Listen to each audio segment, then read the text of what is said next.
Trumpism, or whatever it is that you want to call it, is here to stay.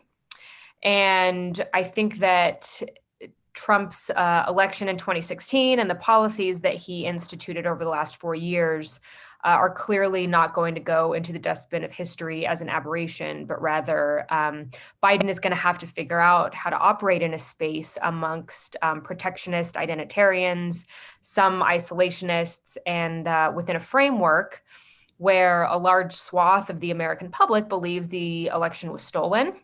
There's about 70 million people who voted for Trump, and an alarmingly high amount, and something like 55%, believe in some of the conspiracy theories that have been swirling around.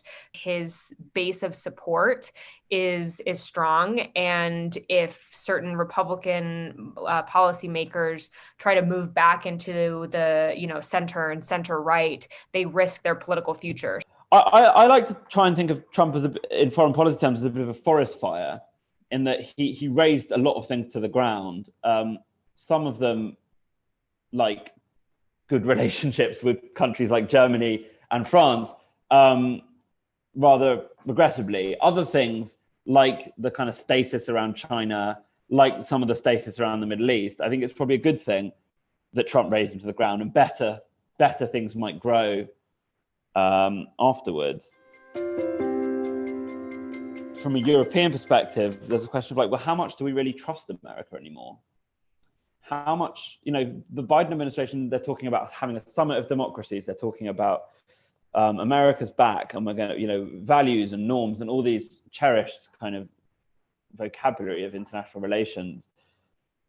But we all have whiplash, I think, and we all have these memories of the Trump era that will linger for many years.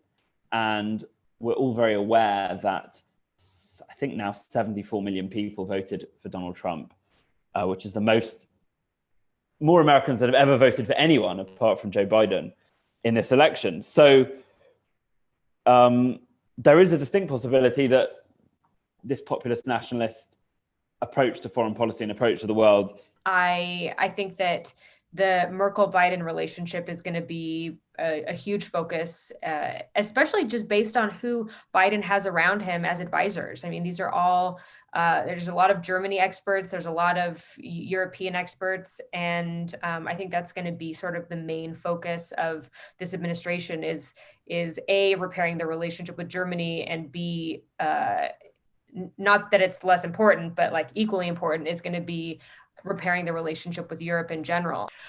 In terms of the U.S.-European relationship over the past 4 years, I mean, it's been marked with chaos and confusion and anger, and much of that ire is based on two things. One, Trump's belief that the EU was created as an institution to compete with and undermine the United States, and his belief that Europe free rides off of U.S. security guarantees. Now, Biden is the exact opposite. He's committed to the U.S.'s traditional alliance system. He views the U.S.-European partnership as sacrosanct, and he believes deeply in the European project. I think the question that leaves us with is it naive to think that the election of Biden is going to completely shift the landscape of a relationship that's been damaged over the last 4 years? And I think the answer to that question is yes, it's a little bit naive. And it's important not to confuse the phrase, "we will be back," which is what Biden said at the Munich Security Conference in early 2019. It's important not to confuse the phrase "we will be back" to the relationship will go back to the way it once was, because I don't think it will. But that's not a bad thing. I think a Biden presidency, which is hopefully able to build anew from the ashes of the Trump presidency, offers an opportunity for a much more mature partnership between the United States and Europe. And it's a opportunity to rebuild a relationship based not on just security guarantees and a junior-senior partnership, but one that is more balanced and on a more equal footing. It's, hopefully moving toward a true partnership. And in my opinion, the relationship should be based more on the U.S.-European partnership. So working together on, figuring out a joint approach to China, which I think is difficult given that the EU doesn't even have a joint approach to China. Talking about emerging technologies and, for me, an important topic is where the EU and the United States export our surveillance tech, and a lot of that goes to authoritarian countries sometimes, and really leaves us in a spot where we are aiding countries that are anti-democratic. And I think that that's something that the US and Europe should talk much more about. And then I think for Biden, climate change is going to be on the top of his priority list as well. I think the Trump era wasn't great for Britain. I think they mistook having a good personal relationship with Trump for a beneficial foreign policy, in a sense that, actually Britain didn't really agree with Trump on much at all, apart from Brexit. They didn't agree with Trump on Iran. They stuck with the E3, with Germany and France. They didn't really agree with Trump on climate change. They didn't agree with his approach to much. I mean, to sort of blowing up international norms and multilateral agreements, pulling out of Paris Accords.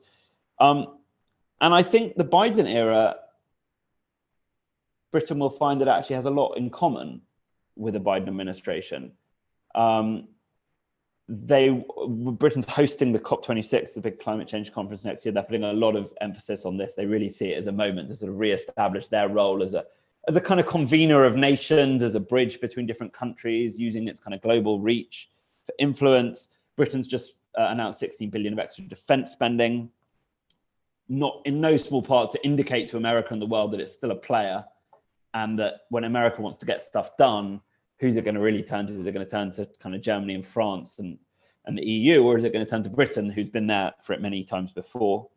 Britain's been quite bold in Hong Kong, again, kind of convening nations to sort of push back on China in Hong Kong, offering citizenship to 3 million Hong Kongers. People were impressed by that in DC. And if America wants to step back into that role, well, Britain's been keeping the seat warm, and the two could clearly work together in those areas. I think where Britain can perhaps compensate for some of those losses is through its global reach, really. I mean, Britain's enormous foreign service, its Commonwealth, its relationships really across much of Africa, across much of East Asia, the extent of its trade, its cultural ties. And I think I'm sort of harping on about this Hong Kong thing, which may be slightly too much, but I think it's a really good example of, that's a country where Britain has a unique connection and can lead, and has led and has brought France and Germany, as well as Australia and Canada, again, these other countries where Britain has these very traditional, powerful connections, the Five Eyes countries, together. And that's a role that's really useful for America. I think in terms of foreign policy, I think that the shift on China will be one of the things we really remember. It was probably coming anyway, but I think undoubtedly Trump catalyzed it.